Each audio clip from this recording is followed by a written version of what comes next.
మహిళా reservation bill అమలులో కాంగ్రెస్ మరియు దాని మిత్రపక్షాల ద్వంద్వ వైఖరిని ఎంపీ డీకే అరుణ తీవ్రంగా ఖండించారు. ప్రధాని మోదీ మహిళా వికాసం కోసం నిరంతరం కృషి చేస్తుంటే ప్రతిపక్షాలు రాజకీయ లబ్ధి కోసం బిల్లును అడ్డుకుంటున్నాయని మండిపడ్డారు.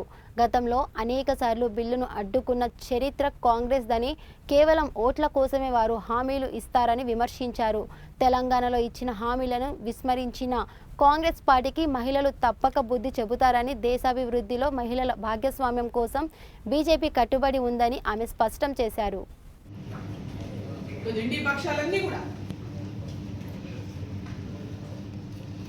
మహిళా రిజర్వేషన్ బిల్లులో 29లో మహిళలను పెద్ద ఎత్తున పార్లమెంట్లో రావడానికి పెట్టిన బిల్లును ఆమోదం తెలిపితే వాళ్ళకు వచ్చేటటువంటి నష్టం ఏందో చెప్పాల్సినటువంటి అవసరం ఉన్నది. కేవలం నరేంద్ర మోదీ గారికి క్రెడిట్ దక్కుతుందని, నరేంద్ర మోదీ గారికి ఆ ప్రతిష్ట వస్తుంది. మహిళా రిజర్వేషన్ బిల్లును 2029 అమలు చేసే విధంగా ప్రధానమంత్రిగా నరేంద్ర మోదీ ఉన్నారు కాబట్టి వారికి కీర్తి వస్తుంది, ఖ్యాతి వస్తుంది. ఇన్ని సీట్లు పెంచినటువంటి ఖ్యాతి కూడా ఆయనకే దక్కుతుంది. కాబట్టి దీన్ని ఏ విధంగానైనా అడ్డుకోవాలి అనేటటువంటి వారిని మోదీ గారి యొక్క వారికి వచ్చేటటువంటి ఆ పేరును అడ్డుకోవాలనేటువంటి తాపత్రయంతోనే ఈ యొక్క బిల్లుని, మహిళా రిజర్వేషన్ బిల్లు రాకూడదు. ఈ బిల్లు అమల్లోకి వస్తే వాళ్ళు భవిష్యత్తులో అధికారంలోకి రావడం కల్లారనుకుంటున్నారో మరేమో తెలియదు.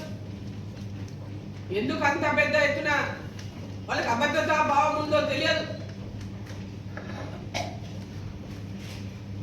2023 సెప్టెంబర్లో నారీ శక్తి వందన అధినియం బిల్లును పాస్ చేస్తే అన్ని పార్టీలకు ఓట్లు వేసింది మహిళలు. ఇప్పుడు కూడా మీరు మద్దతు ఇచ్చుంటే అందరూ చేసినటువంటి పేరు ఉండేది.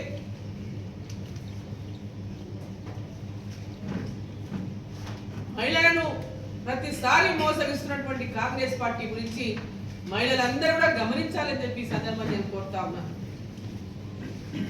ఈరోజు తెలంగాణ విషయానికి వస్తే మనం చూస్తున్నాం, అధికారంలోకి వచ్చిన ఎంబడే మహిళలకు ఎన్నో హామీలు ఇచ్చింది. అధికారంలోకి వచ్చిన ఎంబడే 2000 పెన్షన్ 4000 చేస్తాం, లేని వాళ్ళకి అందరికీ పెన్షన్లు ఇస్తాం, అర్హత ఉండి ఎవరెవరికైతే పెన్షన్లు రాలే వాళ్ళకి అందరికీ పెన్షన్లు ఇస్తాం. 2 ఏళ్ళు గడిచిపోయింది, ఇప్పటిదాకా లేవు. 18 ఏళ్ళు దాటిన ప్రతి మహిళకు నెలకు 2500 రూపాయలు ఇస్తామని చెప్పినట్టు మాట ఇప్పటిదాకా నిలబెట్టుకోలేదు. గ్రాడ్యుయేషన్ చేస్తున్నటువంటి అమ్మాయిలకి ఎలక్ట్రిక్ స్కూటర్ ఇస్తా అని చెప్పి ఇప్పటిదాకా నిలబెట్టుకోలేదు. ఈరోజు మహిళలకు ఇచ్చినటువంటి అనేక హామీల విషయంలో కళ్యాణ లక్ష్మికి 1,00,000 రూపాయలతో పాటు తులం బంగారం అని చెప్పి ఇప్పటిదాకా నిలబెట్టుకోలేదు.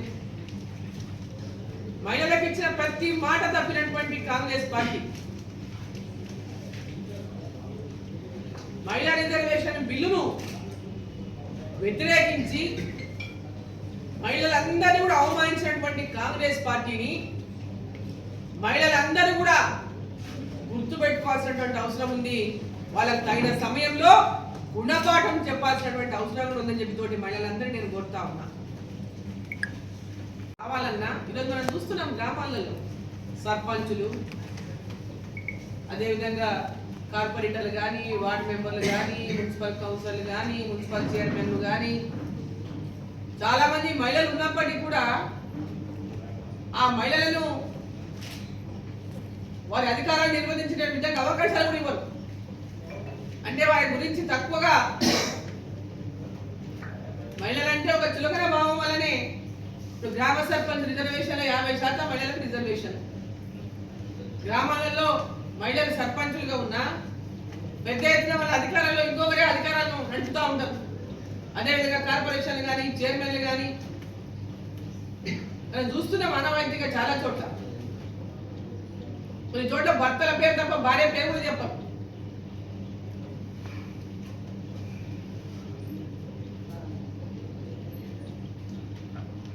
ఈరోజు డీలిమిటేషన్ గురించి, సీట్ల పెంపకం గురించి ఇంత మన తెలంగాణనే తీసుకున్నాం. గ్రామ పంచాయతీలను పెంచుకున్నామా లేదా? జనాభా ఆధారంగా మన గ్రామ పంచాయతీలను పెంచుకున్నాం కదా. జిల్లాలు పెంచుకున్నామా లేదా?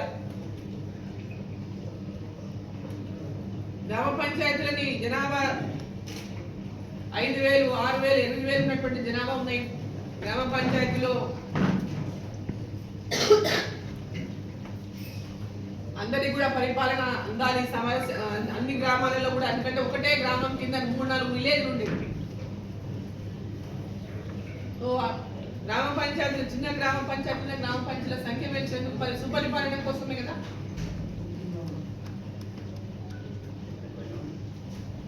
ఇవాళ కేవలం కాంగ్రెస్ పార్టీ మహిళలకు వ్యతిరేకంగా మహిళా రిజర్వేషన్లు రావద్దనే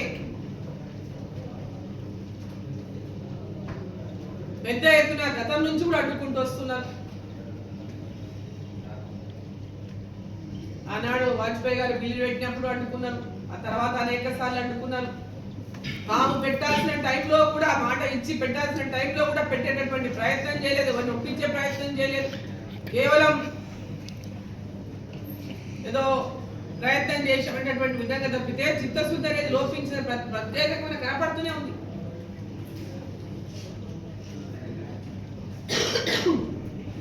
వీడిపి ప్రకారం చూసుకుంటే మన రాష్ట్రం ఎన్నో స్థానంలో ఉందో కూడా మనం చూసుకోవాలి.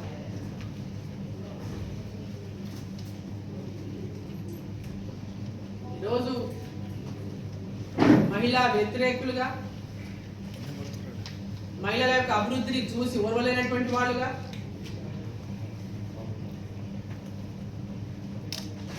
మహిళలు ముందుకు వస్తుంటే చూసి ఓల్చుకోలేనటువంటి వాళ్ళుగా, మహిళలు ముందుకు రాకూడదని కేవలం వాళ్ళ ఫ్యామిలీలో ఉండే చాలన్నట్టుగా ఇందిరాగాంధీ గారు, సోనియా గాంధీ గారు, ఆ తర్వాత రేపు ప్రియాంక గాంధీ గారు వాళ్ళ ఫ్యామిలీలో ఎంపీగా ఉన్నారు. వేరే వాళ్ళు రావడం లేదా రాజకీయాల్లో? మన ముఖ్యమంత్రి గారు చెప్తున్నారు,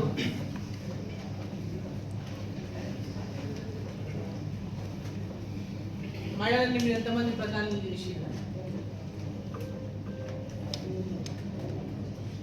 అక్కడ ఉన్నది ఒకటే ఫ్యామిలీ కాబట్టి మీరు ఉన్నారు.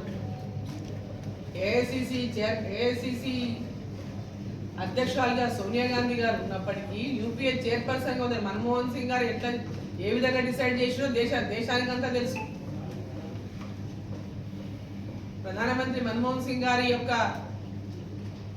ప్రధాని అనేది కేవలం పేరుకి మాత్రమే తప్ప మొత్తం నడిపిందే సోనియా గాంధీ గారి విషయం దేశమంతా తెలుసు.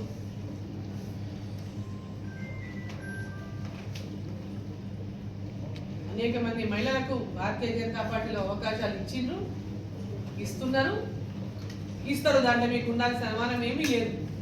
మీరు మహిళలకు చిత్తశుద్ధితో మీరు కనుక మహిళా రిజర్వేషన్ బిల్లు తేవాలనే లక్ష్యం మీకు ఉండుంటే ఇది ఏనాడో రావాలి. మరి ఎందుకు రాలేదు? మీకు చిత్తశుద్ధి లేదు కాబట్టే రాలేదు. కాంగ్రెస్ పార్టీకి చిత్తశుద్ధి లేదు కాబట్టే రాలేదు. ఖచ్చితంగా తెలంగాణ ప్రజలు, తెలంగాణ రాష్ట్రంలో అనేక మంది మహిళలు మాకు రిజర్వేషన్లు వస్తాయి, మేమంతా కూడా రేపు వచ్చేటటువంటి ఎన్నికల్లో రిజర్వేషన్లలో మాకు పోటీ చేసేటటువంటి అవకాశం వస్తుంది ఆశతో ఎదురు చూసి, ఆశతో ఎంతో మంది మహిళలు ఎదురు చూసి, డిఫరెంట్ ఫీల్డ్స్ లో ఉన్నటువంటి వాళ్ళు మహిళలు మేము కూడా అవకాశం వస్తుంది, మేము కూడా గ్రౌండ్కి వెళ్ళి పనిచేయాలని, ప్రజాసేవలో ఉండి మేము కూడా మహిళలుగా రేపు పొద్దున ఈ చట్టసభలోకి రావాలని అనేక మంది మహిళలు ఆశపడ్డారు. సీట్లు పెంచితే మాకు అవకాశం వస్తామని ఎంతో మంది కొత్త రాజకీయాలకు రావాలని అనుకున్నటువంటి చాలా మంది ఆశపడ్డారు. వాళ్ళ ఆశలన్నింటినీ కూడా అడియాశలు చేసినటువంటి కాంగ్రెస్ పార్టీ మరి వాళ్ళ యొక్క మిత్రపక్షాలకు గుణపాఠం చెప్పాల్సినటువంటి సమయంలో ఖచ్చితంగా ప్రజలు గుణపాఠం చెప్తారని విశ్వసిస్తూ గుణపాఠం